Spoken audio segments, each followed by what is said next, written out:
Hi everyone, welcome back to my channel. I am Akshaya Inti, a medical student. A while back, someone left a comment asking what advice I would give to young people who are interested in medicine. And honestly, that question stayed with me for days. Because here's the thing, I'm not someone who has finished this journey and is now looking back at it. I'm in the middle of it. Right now, today, I'm living everything I'm about to talk about.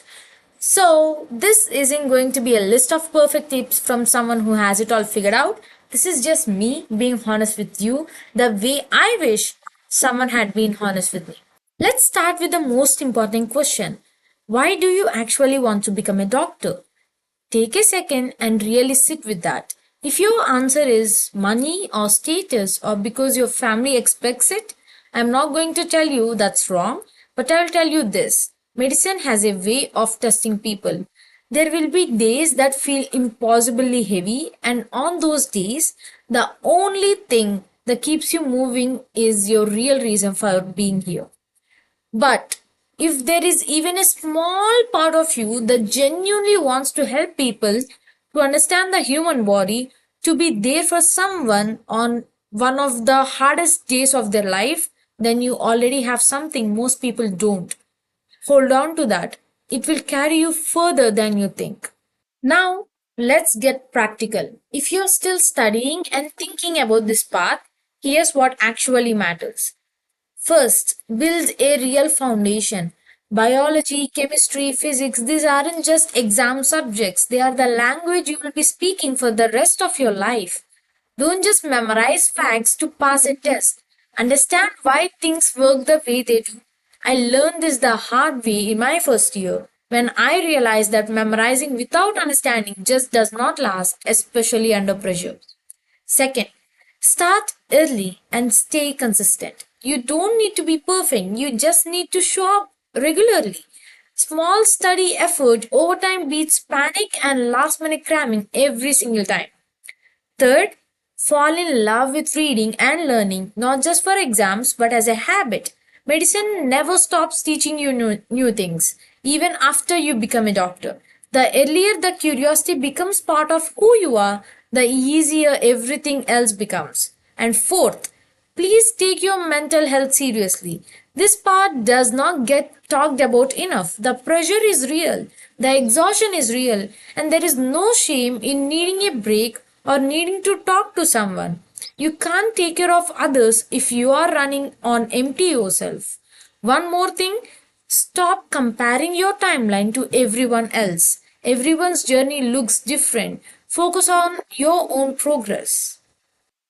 Now, here's something no textbook will ever teach you, the qualities that actually make someone a great doctor. Empathy comes first. Being able to sense what someone else is feeling, especially when they are scared or vulnerable. During one of my volunteer shifts at community health camp, I sat with someone who was nervous while waiting to be seen. I didn't do anything medical. I just stayed and listened. And that mattered more than I expected it to. Patience comes next. This is a long road, years of study, training, and growth. You will need patience with your studies, with your patients, and honestly with yourself too, especially on the days you feel like you're not moving fast enough. Then there's humility. No matter how much you learn, medicine will always remind you that there is more to know. The best doctors I have come across aren't the ones who know everything. They are the ones who are still curious, still asking questions, still willing to say, I don't know. And finally, communication. Being a good doctor means being a good listener first. Sometimes the most powerful thing you can do for someone is simply hear them out completely. Now, I want to be completely honest with you because you deserve that. Medicine is hard. There will be nights you don't sleep enough, exams that shake your confidence, and moments where you genuinely wonder if you're cut out for this. I have felt that, I still feel that sometimes. You will also see things that are emotionally heavy, situations that stay with you long after they are over. That's part of this path, and it's okay to feel affected by it. But Here's the other side of that truth. There is nothing quite like being part of someone's recovery, seeing a patient get better, knowing that something you learned, something you did, helped someone get back to their life and their family. I have experienced moments like that during my volunteering, and they are the kind of moments that remind you why you started. So, yes, it's hard, but it's also one of the most meaningful things you could spend your life doing. Before I go, I want to say this directly to you. I'm not speaking from some finished, polished place. I'm right here with you in the uncertainty, in the long days, in the moments of doubt. I know exactly what you're feeling because I feel it too. What gets me through this is always coming back to my reason for starting this in the first place.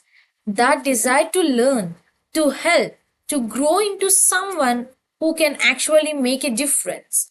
So, if you're just starting out or even just thinking about this path, believe in yourself a little more than you currently do.